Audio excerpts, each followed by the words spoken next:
bienvenue au GIFIC 2024. Je suis Delphine Ingremot, cardiologue qui travaille à l'Institut Mutualiste Montsouris et aussi en réadaptation cardiaque ambulatoire à Cardio-Nova. Je suis accompagnée de Mylène Boller, qui est infirmière en pratique avancée au CHU de Rouen. Et on va parler de la télésurveillance, de l'initiation jusqu'à la fin de la surveillance en télésurveillance. Donc pour commencer, on pourrait rappeler un petit peu le cadre législatif dans lequel entre la télésurveillance. Oui, tout à fait. Eh bien, effectivement, selon les critères de la Haute Autorité de Santé écrit en janvier 2022, eh bien, les patients éligibles à la télésurveillance sont des patients insuffisants cardiaques chroniques qui ont, peu importe l'étiologie de l'insuffisance cardiaque, et qui ont eu une hospitalisation au cours des 12 derniers mois. Ou bien, un autre critère qui peut être aussi sélectionné, c'est un des deux, eh bien qu'ils aient un NYHA supérieur à 2 ou plus, et qu'ils aient un NT-proBNP supérieur à 1000 nanogrammes par millilitre.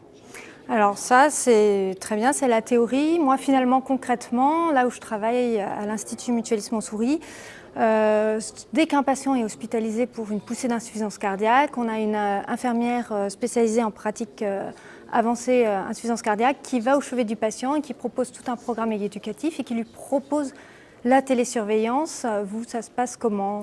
Eh bien, c'est ça. Je pense que concrètement, eh bien, c'est important d'avoir cette posture éducative au moment où on propose la télésurveillance aux patients, d'avoir aussi, de tenir compte de la singularité de notre patient, en tenant compte de sa temporalité qui n'est pas forcément la même que celle des soignants, et puis bien connaître son patient grâce à cette relation soignant-soigné, qu'elle soit bien déjà mise en place de manière à pouvoir lui proposer un accompagnement thérapeutique qui est d'ailleurs obligatoire dans le cadre de la télésurveillance, le plus personnalisé possible.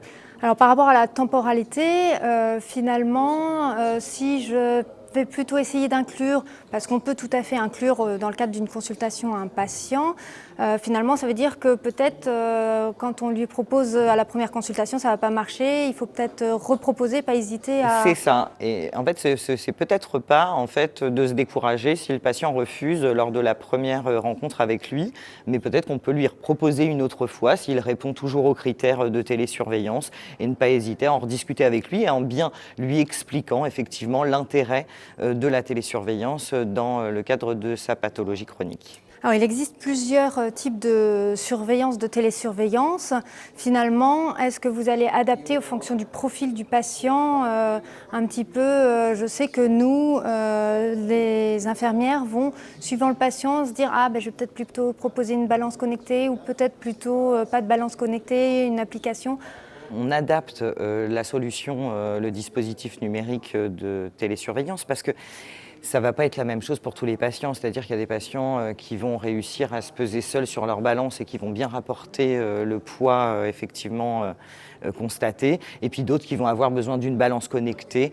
Et donc voilà, mais c'est pour ça, d'où l'intérêt de bien connaître son patient et d'avoir une approche vraiment singulière. Alors après, quand on a inclus notre patient, donc on a fait connaissance, on a mis un peu tout ça en place. Comment se déroule finalement la surveillance ? Alors pendant la surveillance, eh bien, il y a bien sûr la gestion des alertes régulières et puis cet accompagnement thérapeutique qui permet aux patients eh bien, de s'approprier aussi ses symptômes et puis de s'impliquer dans sa maladie chronique. Elle permet aux soignants aussi d'évaluer si les objectifs fixés au départ de la télésurveillance, fixés avec le patient en concertation, eh bien, sont atteints. Et donc ça, c'est très important. Et puis voilà, enfin, d'identifier l'implication du patient parce que s'il ne s'implique pas, voilà, peut-être qu'il faudra remettre des choses en place. À 6 mois, qu'est-ce qui se passe ? Alors à 6 mois, eh bien, on doit renouveler ou pas en fait, la télésurveillance et à ce moment-là, c'est là qu'on évalue la pertinence de ce renouvellement de prescription pour 6 mois encore. Donc ces critères en fait, pour renouveler, ils dépendent de la stabilité, bien sûr, en premier lieu de la stabilité clinique. Est-ce que le patient a eu des périodes de décompensation, des hospitalisations au cours des 6 mois? Est-ce qu'il y a eu beaucoup de gestion d'alerte à faire? Est-ce qu'il a atteint ses fameux objectifs fixés au départ? Et puis puis bien sûr tenir compte de l'implication du patient et surtout de son choix et toujours encore de sa temporalité. Est-ce que le patient a besoin, envie de poursuivre aussi lui, ce qu'il en pense, c'est important d'en tenir compte dans le choix pour renouveler cette prescription. Alors finalement, la télésurveillance depuis 2023, ça s'est beaucoup démocratisé avec le passage en droit commun. Donc c'est quelque chose qu'on utilise maintenant dans beaucoup de centres hospitaliers de manière beaucoup plus importante. Et puis même en ville, les cardiologues libéraux peuvent aussi bénéficier de cet outil. Ensuite, ça nécessite quand même une certaine organisation locale. C'est sûr que c'est du temps à vérifier les alertes. Il faut au moins 2 fois par semaine aller vérifier si les patients ont bien répondu, si les patients ne déclenchent pas d'alerte et s'il y a des alertes, prendre en charge. Donc souvent, il y a une organisation locale qui va faire intervenir le médical, mais aussi le paramédical. Tout ça qui peut être proche ou à distance du patient, tout ça pour le patient.